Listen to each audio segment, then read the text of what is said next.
Assalamualaikum warahmatullahi wabarakatuh. Waalaikumsalam warahmatullahi wabarakatuh. Teman-teman, kalian pernah nggak sih ngebayangin di saat dunia ditimpa musibah bencana alam yang sangat dahsyat, namun di saat itu kalian malah menemukan sosok yang sangat luar biasa. Nah, ini novelnya. Selanjutnya, Jangan.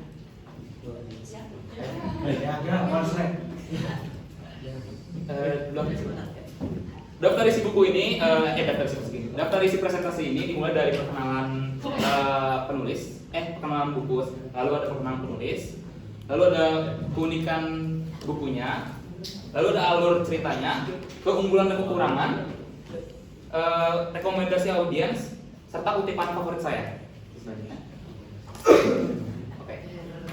Penulis buku Hujan ini adalah Karylie dengan nama asli Darwis. Ia berasal dari Indonesia yang lahir di Lahat, Sumatera Selatan pada 21 Mei tahun 1979.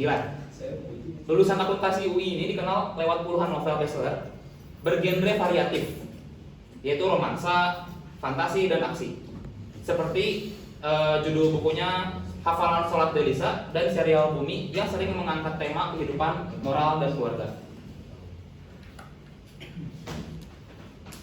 Apa sih itu Hujan? Jadi Hujan ini, itu judul novelnya yang ditulis oleh Karylie. Temanya itu fiksi ilmiah dengan unsur romansa yang diterbitkan pada tahun 2016 bulan Januari. Penerbitnya itu PT Gramedia Pustaka Utama. Tebal buku ini sebanyak 318 halaman dan bukunya dibanderol dengan harga Rp105.000. Cerita dipadukan dengan kisah cinta remaja dengan latar belakang masa depan. Kisah ini mengambil latar pada tahun 2042 hingga 2050-an, di mana teknologi digambarkan sudah sangat maju dengan adanya mobil terbang, gawai tipis kertas, tenaga kerja dari robot, dan alat penghapus ingatan. Namun, di sisi lain, kondisi bumi sedang kritis.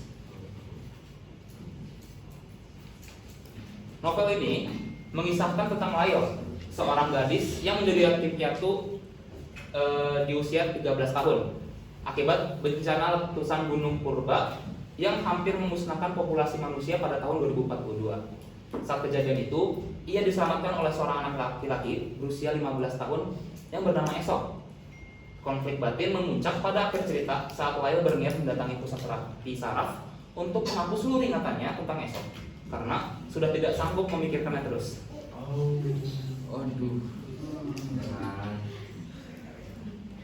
Keunggulan dari buku ini, penulis bisa menuliskan alur cerita menjadi lebih mudah dibaca dan mengimajinasikannya, sehingga pembaca bisa mengimajinasikannya dengan mudah dan terasa lebih realistis sehingga membuat bulu kuduk merintih.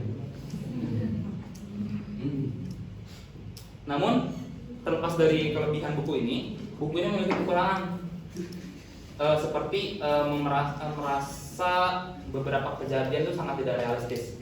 Walaupun buku ini diangkat dengan tema fiksi ilmiah, namun ada salah satu contoh cerita yang menurut saya itu terlalu berlebihan. Di saat Lail dan Mariam harus menempuh perjalanan 50 km melewati rintangan alam pada malam hari, di saat hujan badai dan suhu sekitar 5 derajat Celcius.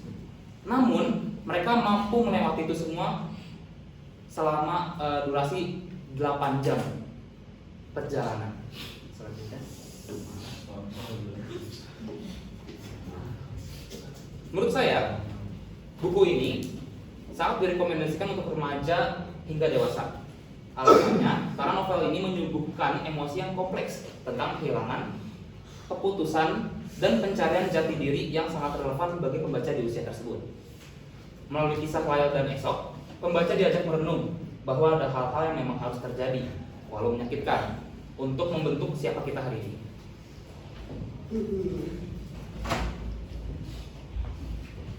Kutipan favorit Kutipan favorit buku ini bagi saya itu pada halaman 256 yang berisi bagian terbaik dari jatuh cinta adalah perasaan itu sendiri. Kamu pernah merasakan rasa sukanya, sesuatu yang sulit dilukiskan kuas sang pelukis, sulit disulam menjadi puisi oleh pujangga, tidak bisa dijelaskan oleh mesin paling canggih sekalipun. Bagian terbaik dari jatuh cinta bukan tentang memiliki. Jadi, kenapa kamu sakit hati setelahnya? Kecewa, marah, benci, cemburu. Jangan-jangan karena kamu tidak pernah paham betapa indahnya jatuh cinta.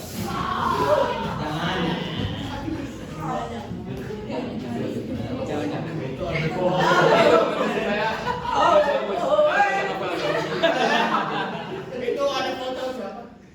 Baby. Cukup sekian presentasi dari saya. Terima kasih sudah mendengarkan. Wassalamualaikum warahmatullahi wabarakatuh.